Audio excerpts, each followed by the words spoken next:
అంతేకాకుండా ఇప్పుడు ఇంకొక విషయానికి వస్తే మనకి ఇక్కడ ఉన్న ఒక ప్రత్యర్థి ఎవరంటే బీజేపీ ఒకటే, ఎందుకంటే బీఆర్ఎస్ బీజేపీ రెండు ఒకటే. మళ్ళీ అంతేకాకుండా వాళ్ళు చెప్పుకోవడానికి ఏమీ లేక అనవసరమైన విషయాలు మాట్లాడతారు.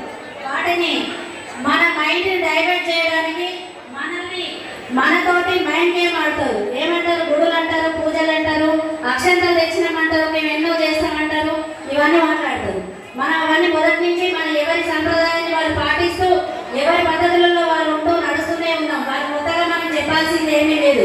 ఇంకొక విషయం, కేటీఆర్ కేసీఆర్ అప్పుడు ఏమన్నారు? చెల్లని రూపాయి ఇంకొకడ పెడితే చెల్తారా అన్నారు. వాళ్ళ క్వశ్చన్కు వాళ్ళకే క్వశ్చన్ ఇస్తాను.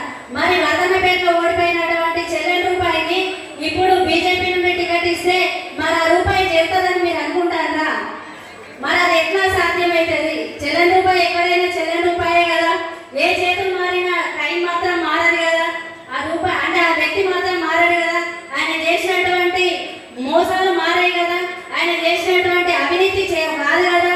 కాబట్టి ఇంకొక విషయం, మొన్నటి విషయానికి వస్తే యూట్యూబ్లలో పర్సనల్గా అనడం అంటే చెప్పుకోవడానికి ఏం లేదు. ఏమంటే మనలే ఉంటారంటారు వాళ్ళు. మీరు ఏం చేశారు 60 సంవత్సరాల్లో మీరు సాధించింది ఏంటంటే ఇవాళ మీరు అమ్ముకొని మీకు ఎవరైతే మీ పార్టీ కోసం ఫండ్స్ రిలీజ్ చేస్తారో వాళ్ళకు మీరు కట్టబెడుతున్న ప్రతి ఒక్కటి ఆ రోజు కాంగ్రెస్ లో ఉన్నటువంటి నేతలు, ముఖ్యంగా గాంధీ కుటుంబం వాళ్ళ ధనాన్ని, వాళ్ళ ప్రాణాన్ని, వాళ్ళ రక్తాన్ని దానం చేస్తే వాళ్ళవన్నీ చేస్తే ఈ రోజు ఇక్కడ ఇండియా అనేది ఒక ప్రపంచ దేశాలలో ఒకటిగా నిలిచింది. అది మర్చిపోయి ఈ రోజు కొత్తగా అఖండ భారతం అంట. అది అఖండ భారతం అంటే నాకు అర్థం కాలేదు. ఎందుకంటే ఇండియాలో ప్రపంచ మొత్తంలో ఇండియా వారసు లేని ఒక దేశం ఏదైనా ఉన్నదా చెప్పండి? ఉన్నదా? లేదు.